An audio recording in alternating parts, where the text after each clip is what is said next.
ভাইরে ভাই, স্পেশাল দিনে এই গোলাপের কি পরিমাণে দাম! যেই গোলাপ হচ্ছে দোকান থেকে 10 টাকা কিংবা 15 টাকায় কিনি, সেই গোলাপের দাম এখন 50 টাকা। ভাবতে পারছেন কেন? কারণ হচ্ছে আজকে ঈদের দিন। আর এই কাকা গোলাপ বিক্রি করে এক একটা 50 টাকা করে।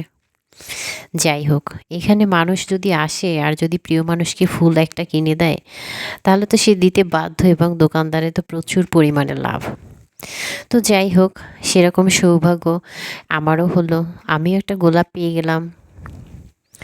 তো এখানে হচ্ছে বরিশাল ৩০ গোডাউন সবথেকে জাঁকজমকপূর্ণ একটা জায়গা। তো এই জায়গাটায় হচ্ছে সচরাচর মানুষ সবসময় বেশি থাকে। যেহেতু আজকে ঈদের দিন, সে তুলনায় আরও অনেক বেশি রয়েছে। এখানে প্রচুর পরিমাণে মানুষ, যে পায়ে পায়ে মানুষ। তো চেয়েছিলাম হচ্ছে ওই সাইডে যেতে, যেহেতু নদীর পাড় ওই পাশটা বেশ ভালো লাগে। কিন্তু ওই পাশে যাওয়ার মতন সুযোগটা আর হয়নি। এত পরিমাণে মানুষ ছিল যে পা ফেলে যাওয়ার মতন ফাঁকা রাস্তা ছিল না। এত ঠেলাঠেলি হচ্ছিল।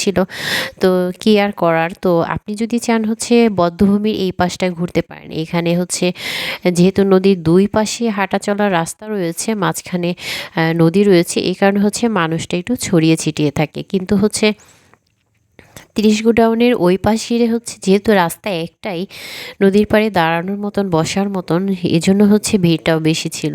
যদি এত মানুষই থাকে তাহলে হচ্ছে ঘুরে কোনো মজা নেই।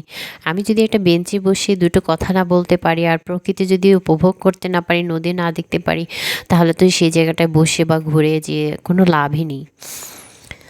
তো এই হচ্ছে ৩০ গোডাউনের সবথেকে বড় একটা গাছ রয়েছে, বটগাছ। তো এই গাছের নিচে হচ্ছে মানুষ বসে আড্ডা দেয়, চা খায় এবং এখানে ফুচকা এবং ঝালমুড়ি সব কিছুই রয়েছে। যার কারণে হচ্ছে মানুষজন অনেক বেশি ভিড় ছিল। তো এই জায়গাটা হচ্ছে যেহেতু ঢোকার মতন অবস্থা ছিল না, তাই এখানে আর খুব বেশি দাঁড়ালাম না। তো আমরা হচ্ছে বেরিয়ে পড়লাম।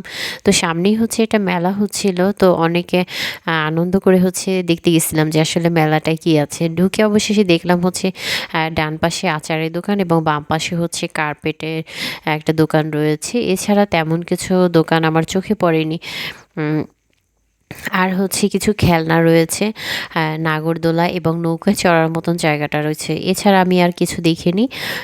অনেকে হচ্ছে অনেক সুন্দরভাবে হচ্ছে মেলার উপস্থাপনা করে এমনভাবে যে আপনি যেতে বাধ্য হবেন। আসলে এখানে যাওয়ার মতন কিছুই নাই। আপনি এখানে গিয়ে মোটেও মজা পাবেন না। তো যাই হোক, আমি হচ্ছে বেশিক্ষণ থাকলাম না। কয়টা হচ্ছে আচার কিনে চলে আসলাম। তো আমাদের দেশগুলো সবসময় হচ্ছে অনেক সুন্দর একটা জায়গা। তো এই জায়গাটায় যেহেতু নদী উপভোগ করা যায়, আকাশ দেখা যায়, এই জন্য হচ্ছে বেশি মানুষ ভালো লাগে। আমাদের শহর থেকে হচ্ছে কিছুটা দূরে এবং হচ্ছে কোলাহলপূর্ণ এলাকা, গাড়ির শব্দ নেই, কোনো ঝঞ্ঝাট নেই, নিরিবিলি একটা পরিবেশ রয়েছে। তো এই কারণে হচ্ছে এই জায়গাটা মানুষের অনেক বেশি পছন্দ। আর স্পেশাল দিনের কারণে হচ্ছে অনেক মানুষের যাতায়াত ছিল এখানে। সব কিছু মিলিয়ে আমার বেশ ভালো লেগেছে। অবশেষে আমি চলে যাচ্ছি আমাদের বাড়ি।